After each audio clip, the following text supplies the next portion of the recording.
I want you to stop for a second right now and just think about a really specific, honestly overwhelming feeling. Oh boy. Okay, setting the stage. Yeah, just imagine walking into a crowded room and instantly, like almost involuntarily, you scan the micro expressions of every single person in Like there. your brain is just a hyperactive radar. Exactly. Your brain is acting as this highly advanced predictive algorithm, just constantly ingesting behavioral data. A slight shift in posture over here, a change in vocal cadence over there. Right. You figure out exactly what the environment needs you to be to minimize conflict, and then you optimize your personality. You contort your own identity into that exact shape. And you do it so fast and so continuously that the cost is your own sense of self.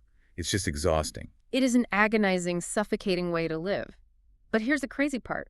When the gaming community looks at Rachel Amber from Life is Strange, a 15-year-old girl living that exact nightmare, they don't see the pain. No, they really don't. The labels they throw around are wild. They call her a sociopath, a narcissist, a master manipulator. It's honestly staggering.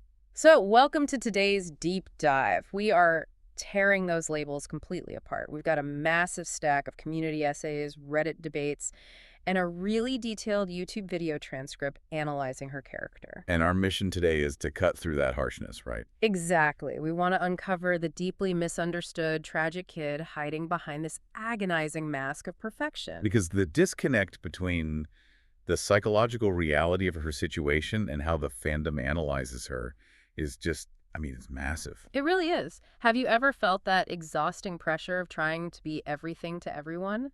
Now imagine doing that while your entire world is secretly falling apart behind closed doors. We're looking at a character who is fundamentally trapped in a trauma response, specifically the fawn response. Right, where you rely on people-pleasing just to avoid rejection or abuse. Exactly. But because she is highly effective at it, the community reads her survival mechanism as, like, calculated malice. Which brings me to this analogy I want to establish right out of the gate. Think of Rachel as a swan gliding across a lake. Oh, I like this. Above the surface, she is flawless, right? Serene, universally adored.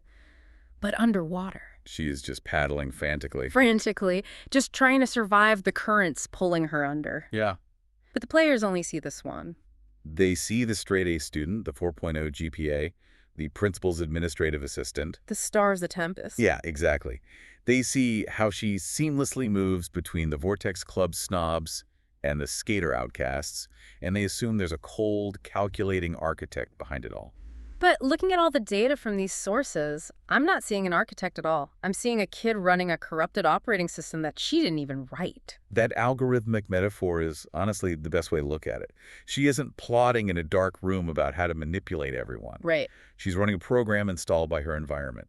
In psychology, we talk a lot about cognitive load, the mental effort used in working memory. And high school is already a heavy cognitive load for anyone. Exactly. Now add on the fact that Rachel is constantly monitoring the emotional temperature of every single demographic in Arcadia Bay. Just adjusting her output to maintain universal approval. The cognitive load is astronomical.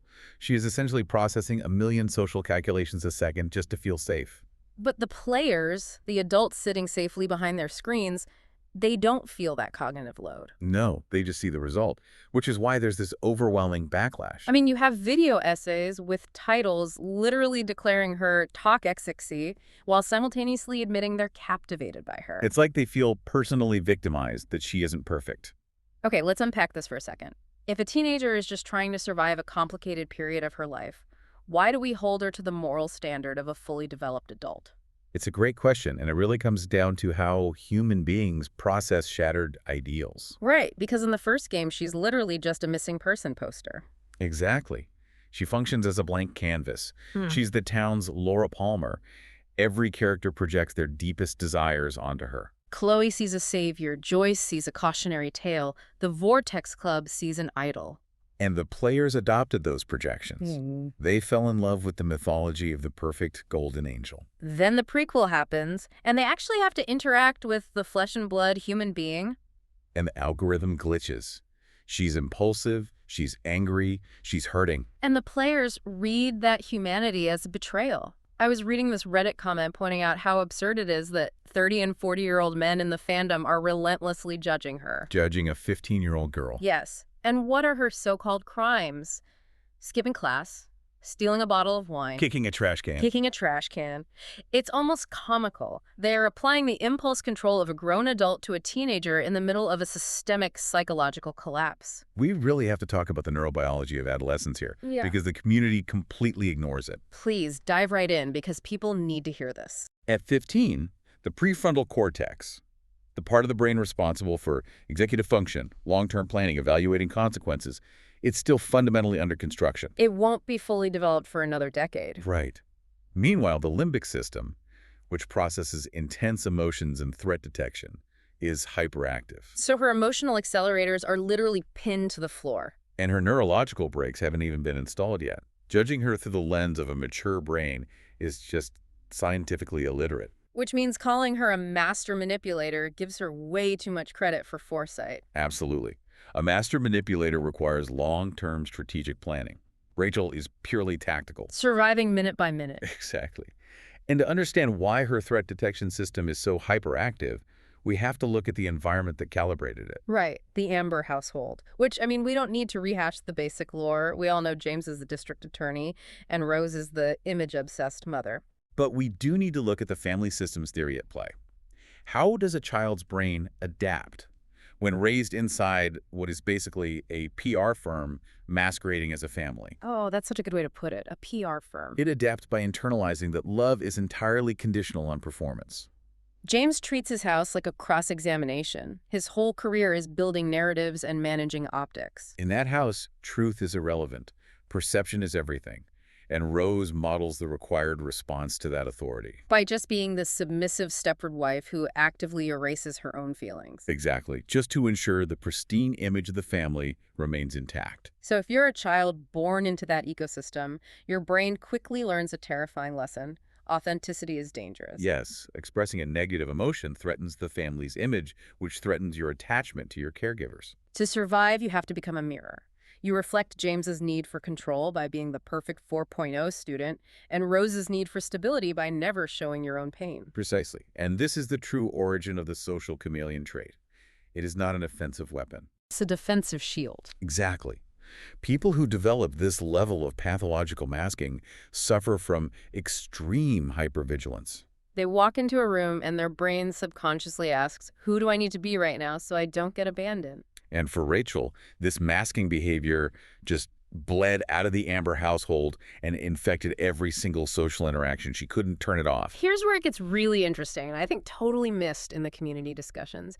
They assume she mirrors people to use them. Right, to extract value. But the sources actually point out a crippling altruism in Rachel. She blends in because she cares too much about making everyone else comfortable. She absorbs the discomfort of the room. Yeah. But there is a horrifying psychological toll to that. Think of it like a funhouse mirror. Oh, I see where you're going with this. If your whole childhood is spent morphing your personality to reflect what society demands, eventually you look in the mirror and have no idea what your actual face looks like. The signal of your own identity degrades to static. And we see her acute awareness of this in the text. That deeply vulnerable moment in the truck. Yes.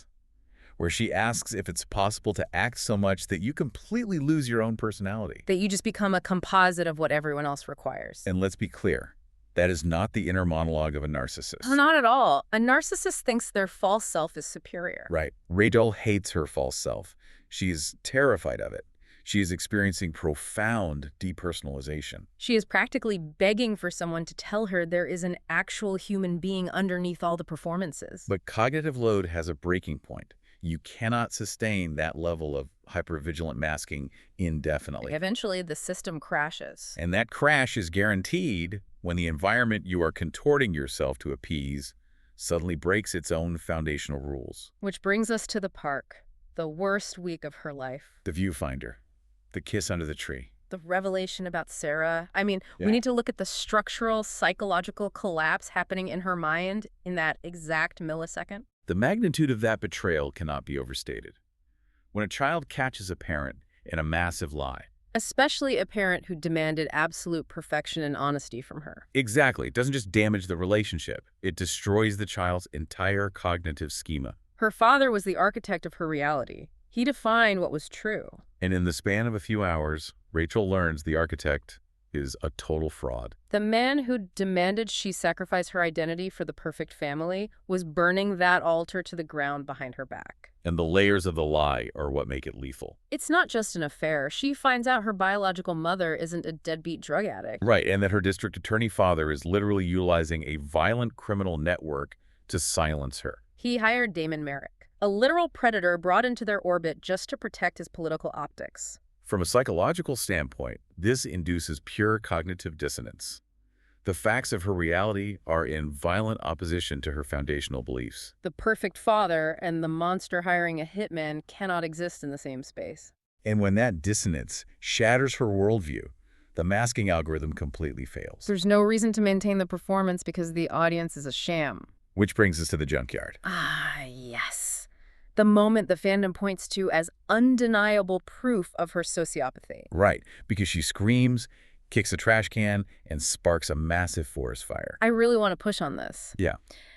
The critics argue very forcefully that starting a fire that endangers a town is an act of objective malice. They argue it shows a lack of empathy. Right, so I get she's hurting, but starting a forest fire that's massive, how do we reconcile that without just dismissing the danger she caused? We do it by separating the outcome of the action from the intent. Okay, unpack that for me. The fandom evaluates a fire as premeditated. Like she made a calculated decision to endanger Arcadia Bay. But she didn't plan a fire. No. If we look at the neurology, Rachel is experiencing a total amygdala hijack. The brain's fear and emotional processing center. Exactly. Yeah. It has completely overridden her prefrontal cortex. Yeah. She's not thinking about wind speeds, dry brush, or proximity to populated areas. She is entirely trapped in present agony. That scream she lets out, it isn't just reacting to seeing her dad. It's the auditory release of 15 years of cognitive suppression, the 4.0 GPA, the perfect daughter image, all disintegrating. She realizes she amputated pieces of her own soul for a pristine life that never existed. So the fire is just the physical manifestation of her internal destruction. Exactly. It was an impulsive act of a broken kid punishing herself and the world that lied to her. Labeling a child a sociopath because they lose control in a moment of blinding grief ignores the clinical definition of sociopathy. Which requires a pervasive, calculated disregard for others. She wasn't disregarding the town. The town simply ceased to exist in her working memory during that hijack. Right. And as her conceptual framework is turning to ash, she is in a terrifying freefall. The chameleon has no colors left to mirror. And this is where Chloe Price becomes so psychologically vital. Yes. Because Rachel doesn't run to a Vortex Club member. She anchors herself to the one person who is the complete opposite of the Amber family system. The dynamic between Rachel and Chloe is a masterclass in attachment theory under extreme duress. You have Rachel, who hyper-monitors her environment, and Chloe, who operates with radical, almost abrasive authenticity. Chloe gives zero cares about social expectations. She demands the room adjusts to her. Which, for Rachel, must be so intoxicating. Chloe has the one thing Rachel has been starved of, the freedom to exist without an audience. I see this counter-narrative arguing that Rachel just used Chloe as a scapegoat. Right, that it was this manipulative trauma bond. But that completely misreads the mechanics of their interaction. You don't use a scapegoat by dropping your strongest defenses around them. And that's the crucial metric. A manipulator maintains their mask to control the target. Rachel does the exact opposite. Chloe sees Rachel at her absolute ugliest and most selfish in the junkyard. Rachel is totally unmanicured in that moment. And the revelation for Rachel isn't that she got away with it. The revelation is that Chloe stayed. Carl Rogers talks about unconditional positive regard, right? Yes. The basic acceptance of a person regardless of what they say or do. Rachel only ever had conditional positive regard. Her parents loved her. She was perfect. But Chloe sees the messy, fire-starting reality and basically says, okay, I'm still here. And that short-circuits Rachel's defense mechanisms. The algorithm isn't necessary with Chloe. She can finally divert that massive cognitive energy into exploring her own identity. It's the relief of a drowning person finding a surface that holds their weight. We see that relief so brilliantly during the school play, The Tempest. Oh, that scene is incredible. She's literally on a stage, wearing a costume, the ultimate physical manifestation of her daily life. But then she spots Chloe in the audience. And goes entirely off script. She hijacks Shakespeare to deliver her own truth. I never said how dearly I hold thee, my habit's been to keep my soul well draped. It's just perfectly encapsulating her character. She uses theatrical artifice to dismantle her own performance. She is signaling that Chloe is more important than the performance. Chloe is reality. So what does this all mean? Did she actually love Chloe? I mean, I look at the data specifically when Rachel throws her body in front of a blade to protect Chloe. Exactly. You do not bleed for a disposable pawn. Taking a knife to the arm isn't a manipulative parlor trick. It is raw, fiercely protective love. It might be complicated by trauma, but the foundation is genuine. But genuine love doesn't magically cure systemic trauma. No, it doesn't. Rachel was a 15-year-old carrying a burden that would break most adults. Which brings us to the most tragic and honestly the most misunderstood part of her story, the 3-year gap between the prequel and the original game. The era of Frank Bowers and Mark Jefferson. Wait, I have to jump in here because the fandom's logic on this just blows my mind. We have 30-something men on forums blaming a teenage girl for being taken advantage of by a drug dealer and a literal psychopathic predator. The victim blaming is deeply, disturbingly flawed. They frame her as a cold-hearted seductress cheating on Chloe. It's like blaming a starting person for taking poisoned food from a stranger. That is a perfect analogy. We have to deconstruct this framing because it completely ignores the mechanics of grooming and coercive control. She is between 15 and 18, alienated from her parents, living in chronic psychological pain. Desperate for an escape route. When adult men enter that vulnerability matrix, the power dynamics are aggressively asymmetrical. Look at Frank. He's a 32-year-old drug dealer. He is her supplier. Right. When you introduce highly addictive narcotics to a traumatized teenager, you eliminate free will. He provides the chemical means to numb her agony. That creates a locked-in dependency. Even if Frank thinks he has genuine affection for her, the foundation is built on controlling her coping mechanism. Blaming Rachel for staying with him is just failing to understand addiction. And then there's Mark Jefferson, a 38-year-old photography teacher who operates on an infinitely more insidious level. A clinical psychopath. Yes. He specifically hunts for the exact psychological profile Rachel presents. Talented, ambitious, deeply insecure young women desperate for validation. She wants to be a model in LA, and he leverages his industry connections and his authority to exploit her. She isn't manipulating Jefferson. Jefferson is running a highly refined grooming protocol on her. He identifies the cracks, her fractured relationship with her dad, her need to escape, and drives a wedge into them.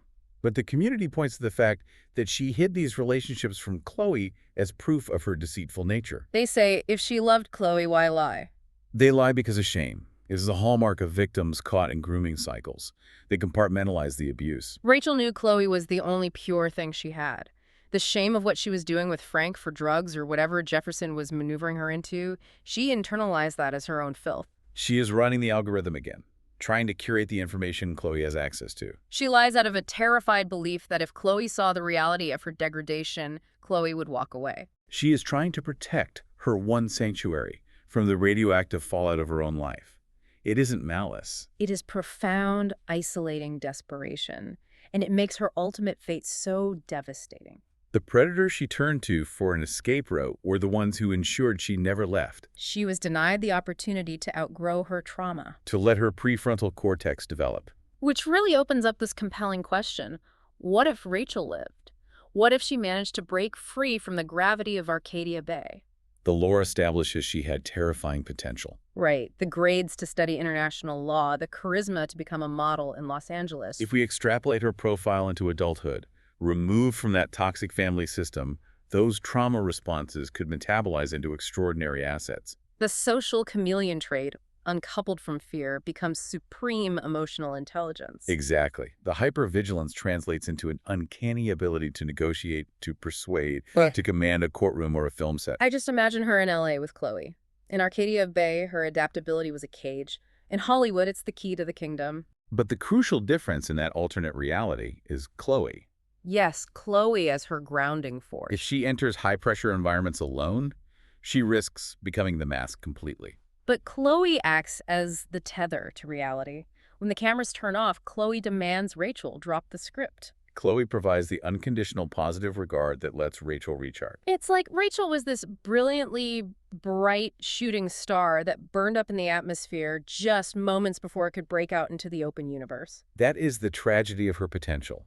When you review all the data, The narrative of Rachel as a master manipulator or sociopath just completely collapses. It was a fundamental misdiagnosis. She was not a villain. She was a brilliant, fiercely protective, deeply traumatized kid crushed by the weight of her parents' lies. Forced to wear 1,000 masks and ultimately preyed upon by adults. Extending her grace doesn't mean ignoring her flaws. It means understanding the mechanisms behind them. It means giving context to a teenager fighting a war with zero support. Absolutely. And as we wrap up this deep dive, I want to leave you, the listener, with something to ponder off mic. A final thought. Think about the most perfect, charismatic, adaptable person you know. The one who effortlessly fits into every room they walk into. The one who never lets the mask slip. Right. Are they truly that flawless, or are they just the best actor in the room? And more importantly, who are you when the audience finally goes home? That is the ultimate question. The necessity and the danger of the performances we put on. Thank you so much for joining us for this deep dive. We hope it provided a more empathetic framework for looking past the surface of the people in your own lives. Keep questioning the labels, and we will catch you next time.